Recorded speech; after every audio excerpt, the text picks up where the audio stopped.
Maayong adlaw sa tanan natong mga subscribers. Ako nang hinaot nga anaa kamo sa may panglawas, samtang kita mag-uban sa pagtuon sa pulong sa Dios. By the way, kung imo kaning first time sa pagduaw sa atong YouTube channel, ayaw kalimot og subscribe.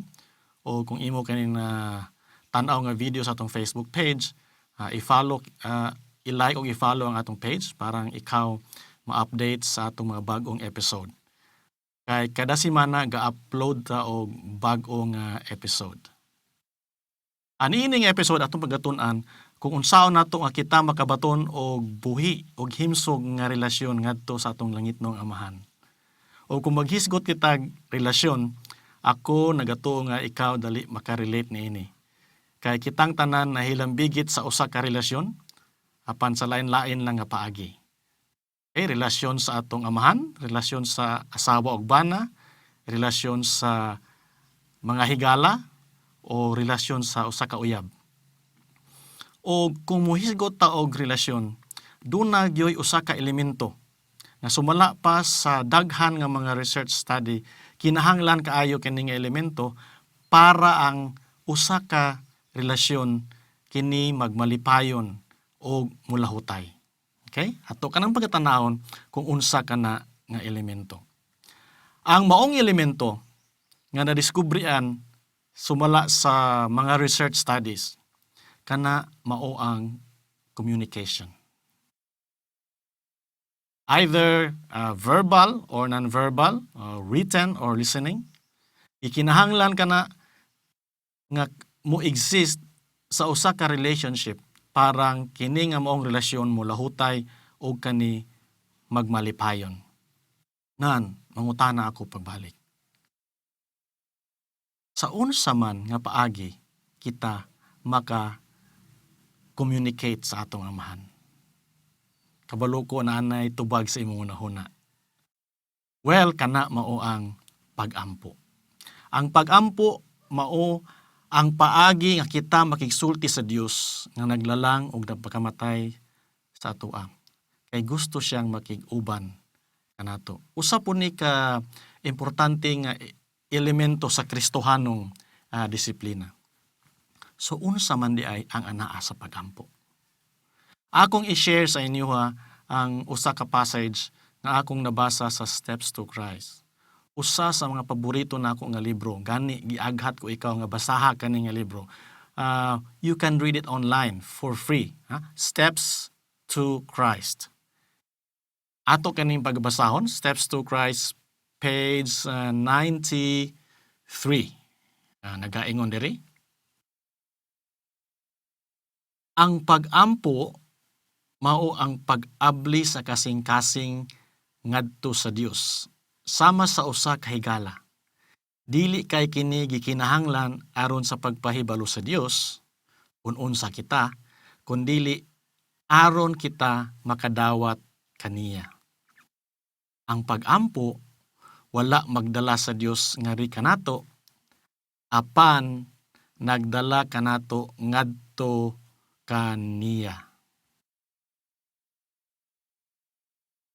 So ang atong mga pag-ampo dili ka na gihimo nato or wala nato kanahimo parang atong pahibaw-on ang Ginoo kung unsay anaas tong kasing-kasing. Kay ang Dios nasayod na sa tanan, sa dili pagani nato na igasulti ang atong mga gipangayo, iya na kanang nahibaw-an. Ato kanang natun-an sa atong nangagi nga episode, sincere confession. Walay matago sa atubangan sa Dios. Mabasa nato na sa 1 John 3:20, nagaingon, dako pa ang Dios kaysa atong kasing-kasing og nanghibalo sa tanang mga butang. So unsa man day ang tumong og tuyo sa pag-ampo? Anong moampo pamanta kung nasayod na ang Ginoo? Ang pag-ampo di ay mao ang pag-andam sa atong kasing-kasing pagdawat sa Ginoo. Daw sa atong giablihan ang kasing-kasing ug miingon ta, Ginoo, andam ko modawat sa imong kabubuton. Gani si Hesus sa dinhi siya sa kalibutan, nagpakita siya og hingpit nga ehemplo sa mainampuon nga kinabuhi. Ato ka na makita sa Lucas 11 bersikulo 1, ato ka nang basahon. Og nahitabo nga sa nagaampo siya sa usa ka dapit, sa miundang siya, miingon kaniya ang usa sa iyang mga tinun-an, Ginoo, tudloi kami sa pag-ampo, ingon sa pagtudlo usab ni Juan sa iyang mga tinun-an. Nakita sa mga disipulo kung unsa ka mainampuon si Hesus. Gani, naghangyo gid sila, Ginoo, tudloi mi unsaon pag-ampo. Usa po na sa atong importante nga topiko nga bagaton-an sa sunod nga episode. So ayaw nyo pakyasa ang sunod nga episode, kaya atong pagahisgutan kung unsa na nga pag-ampo ang gitudlo ni Hesus kanila. Mubasa na po tag another Bible text, makita sa Mark 1 o Luke 6. Mark 1:35 nagaingon, ug sa pagkakaadlawon, sa layo pa ang kabuntagon, mibangon siya og milakaw og miadto sa usa ka dapit nga mamingaw, og didto nagampo. Lucas 6 bersikulo 12. Og nahitabo ni adtong mga adlaw nga siya miadto sa bukid sa pag-ampo, og didto nagampo siya sa Dios sa tibuok gabi. Atong makita niini nga mga teksto kung unsa ka mainampuon si Hesus.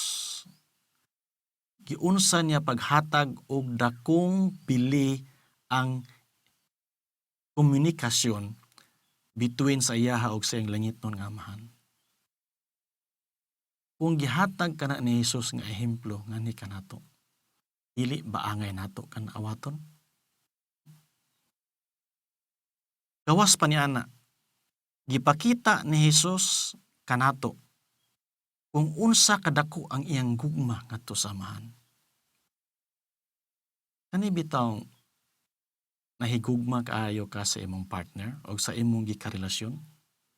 Di ba kung mag-istorya mo, dili ka gusto nga maputol ang istorya? Kung mahitabo kada adlaw mag-istorya, bag-o pa gani nag-istorya, pag uli mo text na pod, mo message na pod sa FB, ngano? Gusto ka pirmi mag-communicate nimo siya, ngano?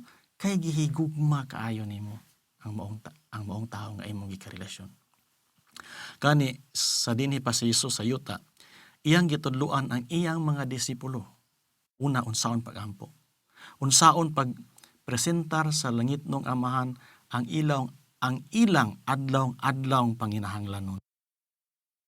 Isip mga katawhan sa Dios, ang pag-ampo usa ka kinahanglanon ug usa ka pribilehiyo. Gani kung atong mabatasan ang pag-ampo, kini makahatag kanato og kahupayan, kalinaw ug kalipay sa atong pakig-uban sa atong langitnong amahan. Atong hunaw-naon kini pag-ayo. Kung si Ginoong Hesukristo, anak sa Dios, nanginahanglan sa pag-ampo, unsa pa kita nga maluyahon o makasasala. Ang Steps to Christ, page 94, nagaingon, ang mga manulunda ganahan nga muyukbo at tubangan sa Dios. Ganahan silang muduol kaniya. Ilang giisip ang pakig-uban sa Dios, ingon nga ilang labing taas nga kalipay. Apan ang mga anak sa yuta nga nanginahanglan pag-ayo sa tabang nga ang Dios lamang ang makahatag, daw matagbaw sa paglakaw nga wala ang kahayag sa Espiritu, ang pakig-uban sa iyang presensya. Mao kana ang kamatuoran. Mangutana ako kanimo. Imo bang dakong kalipay ang makikstorya sa Dios? Imo bang dakong kalipay nga matag adlaw ikaw mupadangat sa imong mga pagdaig o pangaliupo ngadto kaniya? Well, ikaw rin makatubag niya na. Okay? Ato ka ni hinuklugan nga imposible kaayo mulambo ang atong espirituhanon nga pagkinabuhi samtang atong salikway og wala nato pagtagai og pagtagad ang pagampo. Ang Pilipos 4:6 nagaingon, dili kamo managkaguol sa bisan unsa, kundi sa tanan pinaagi sa pagampo ug sa pagpangalyupo nga may pagpasalamat, ipahibalo ninyo sa Dios ang tanan ninyong pangayo. Si Apostol Pablo nag-aghat kanato nga atong ipahibalo sa Dios. Ang uban natong pangayon? No. Nag-iyon siya ang tanan ninyo nga pangalyupo o pangaliya ipadangat kana ngadto sa Dios. Ang Steps to Christ, page 94, nagaingon, ngano nga ang mga anak nga lalaki o babae sa Dios magpanuko sa pagampo, nga ang pagampo mao ang yawi sa kamot sa hugot nga pagtuo aron maablihan ang balay tipiganan sa langit. Unsa daw? Ang pagampo mao ang susi o Yahweh, parang maablihan sa Dios ang storehouse o balay tipiganan sa langit o mabubo niya ang mga tubag sa atong pagampo sumala sa iyang kabubuton. Ang 1 Thessalonians chapter 5 verse 17 nagaingon, manag-ampo kamo sa walay undang.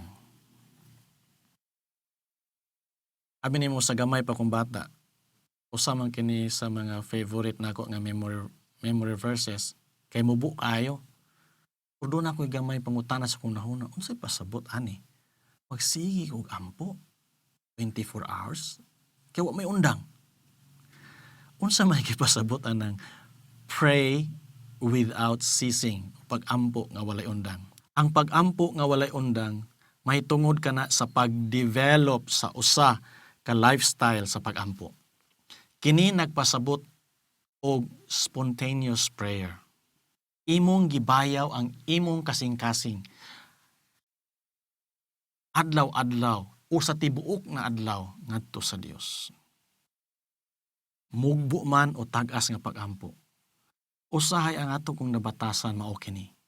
Moampo ta sa buntag, balos ampo sa gabi. Between that, wala tay communication sa atong langit ng Amahan. So sa unsa man nga paagi nga ato kanang matuman ang kanang pray without ceasing, pagampo nga walay undang. Nagpasabot ka na nga matagutlo sa atong kinabuhi. Kita nakakonect ngadto sa atong langit ng Amahan. For example, buntag sayo pagmata mo ampo man kita. Ug ako nang hinaot nga kamo gaampo. Importante gyud kana ngano dili biya tanan gitag-ag higayon nga makamata sa buntag. Sa ngalan nga lang nga ikaw nakamata, dapat magpasalamat. Unang buhaton pagpasalamat sa Ginoo. Pagpangayo og giya sa tibok adlaw. Sa diang man ka nag-ampo, moadto sa bathroom, ampo na pod Ginoo, salamat ning tubig. Salamat ning tubig nga imong gihatag kanako nga makaligo karon. Humagligo pagkaon ampo na pod. Sa mulakaw ka na ampo na pod sa proteksyon. Sa dang nga kasakyanan, Ginoo salamat ning sakyanan nga imong gihatag nga gipadangat nga makadalaw tanako ngadto sa akong trabahoan nga safety ko. Diba? Nagsige kag communicate sa Amahan. Pag abot sa trabahoan, Ginoo salamat nakaabot nako. Taghaay kog pasensya nga ang akong tang kinabuhi diri may mong example sa akong mga katrabaho. Inana lang matagutlo ug matagbutang atong buhaton sa tibok adlaw atong i-connect permi ang Ginoo. Abi nimo lisod biya na. Apan kung atong pangayoon sa balaang espiritu nga iya kitang pahinumduman matag minuto ug matag segundo kana ato kanang mabuhat. Okay? Ang nakapait pagyud sa uban, Usahay kita nganong mo adtop mo das uban. Usahay mo ampo lang kita kung naatay kinahanglanon. Naay mga emergencies kanang murag wala na kita laing gadangpan, aya dan ta mo ampo. Munang naay usa ka illustration. Istorya dito daw sa langit dunay duha ka linya sa telepono. Ang usa ka linya mao lamang ang pagdawat sa mga pangayo o mga request. Ang usa ka linya kato nga linya muring lang to siya kung naay magpasalamat. Ama nimo talagsa ra muring ang linya sa langit nga mudawat sa mga papasalamat. Pirmi lang pangayo. Ang pag-ampo dili lang pangayo, kundi apil ang pagdayeg, apil ang pagkonsulta sa atong Ginoo, apil ang pag-istorya sa atong kinabuhi ngadto kaniya. Gani ang Steps to Christ, page 94, paragraph 2 nagaingon. The darkness of the evil one encloses those who neglect to pray. The whispered temptations of the enemy entice them to sin. And it is all because they do not make use of the privileges that God has given them in the divine appointment of prayer. Matintal ta sa pagpakasala, kay kulang ta sa pag-ampo. Mga higala, nganong dili man nato i-avail ka na nga pribilehiyo. It's a privilege. Imagine lang nimo, ang atong gikaistorya, o ang hari sa mga hari, o ang naglalang sa tibuok universo. Kani, kung ikaw makikstorya sa atong presidente diri sa nasod, dili ka diretso makaistorya. Mubuhat pa tali kag appointment, screen ka pa, napay security check-up, background check-up. Apan, gitagaan kita og pribileyo samahan nga diretso ta makatawag sa iya, diretso ta makaistorya sa iya. Nganong dili man nato na i-avail? Gani siya nagasaad nga kung ikaw mutawag kaniya, siya gyud mo tubag. Munang masubo ko sahay mo ingon ang uban, wala gid sa Ginoo tubag akong pag-ampo. Sabi nimo ang Ginoo mo tubag sa tanang pag-ampo. Apan usahay ang tubag sa Ginoo wala nato nagustuhan. Ano? Dili mo'y atong gusto. Munang mangayo ta sa Ginoo, sumpahin niyo ani nga statement. Ginoo, nangayo ko ani, apan ang imong kabubuton mo'y matuman. Naitulo katubag ang Ginoo sa pag-ampo. Yes, no, wait. Ngano? Nakita niya ang unahan, o saya atong nakita ang karon lang. Apan siya nakita niyang unahan, munang ihatag niya ang hingpit ug tubag nga makaayo kalang kanato. Sa Jeremiah 33:3 siya nagaingon. Tawgon mo ako ug ako motubag kanimo ug magapakita kanimo og dagkong mga butang ug malisod nga wala mo hibalo. Ako nanginaot nga makabaton kita og pagtuo diha sa Dios. Makabalot ta mo dawat sa kabubuton sa Dios, sa mga tubag sa atong gipangayo kaniya. Kay ang Ginoo dili mamakak. Ato ka nang hinumduman. Sa diyang moingon siya, ako motubag kung kamo motawag kanako. Kana siya gyud motubag. Ug sa dili pa nato tapuson kani nga episode, ako magpabilin kaninyo niini nga Bible text sa Mark 11:24. Nagaingon diri, tungod niini nagaingon ako kaninyo, ang tanang mga butang nga inyong igaampo og pagapangayoon, uhuwi nga inyong madawat sila ug kamo makabaton kanila. Maway akong buhing pag-ampo nga kitang tanan maka-develop og usa ka habit sa pag-ampo. Pag-ampo adlaw-adlaw matag gutlo aron dili kita mamiligro diha sa mga kamot ni Satanas. Atong hinumduman nga ang atong kaaway nga si Satanas sama sa usa ka leon nga nagangulob nga nagpangita sa iyang tukpunon. Kung maputol nato ang atong komunikasyon ngadto sa tong langit ng Amahan, namiligro na kita. Let's develop a habit of prayer. By the way, dili ni mao ang kumpleto nga explanation sa pag-ampo. This is only part 1. Giaghat ko kamo nga atangi ang next nga episode. Kaya atong pagahisgutan kung unsa nga klase nga pag-ampo ang gitudlo ni Jesus sa iyang mga disipulo. Ug kana usab para usab kanato. Sa makausap pa, giaghat ko kamo nga i-share kani nga episode ngadto sa uban. Masubo ko sa uban nga igo lang mutan-aw apan dili i-share. Ayaw pugni ang mensahe sa Dios. Iato ning ipakaylap sa tibok kalibutan. Ayaw kini i-close ang video kung dili nimo mag-click ang share button. Kay naapoy uban nga giuhaw sa pulong sa Dios. Dili ka ba malipay nga pag-adto nimo sa langit ang imong higala maingon, salamat kaayo sa imong pag-share ato nga video kay akon nadasig sa pag-alagad diha sa Dios. Naapot tayo audio version ni ini. Akong ibutang ang link sa ubos.